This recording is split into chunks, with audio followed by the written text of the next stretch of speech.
Early this morning, the Senate passed Donald Trump's request to cancel about $9 billion in foreign aid and public broadcasting spending, moving forward on one of the president's top priorities, despite concerns from several Republican senators. The legislation now goes to the House. It would have a tiny impact on the nation's rising debt, but could have major ramifications for the spending that is targeted, from the Corporation for Public Broadcasting to U.S. food aid programs abroad. Before the vote, Minnesota Senator Amy Klobuchar spoke on the Senate floor.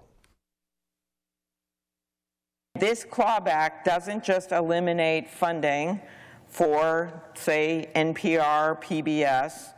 The primary impact of that part of the funding cuts is going to be on local radio and TV. 1,500 local public media stations across the country that receive 70% of this funding, jeopardizing these stations that provide local community services.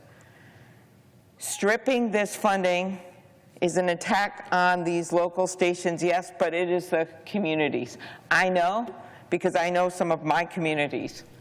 NPR receives about 1% of its funding directly from the federal government. Smaller radio and TV stations, though, receive anywhere from 30 to 50% of their funding from the federal government. For Lakeland PBS, it's 37% of the station's budget. The recession package as a whole will not make a big dent in the federal deficit, as it represents just 0.1% of all federal spending.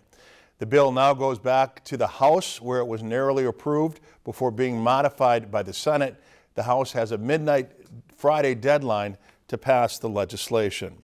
Lakeland News is a nonprofit news organization. Donate to Lakeland PBS today to support your local news team.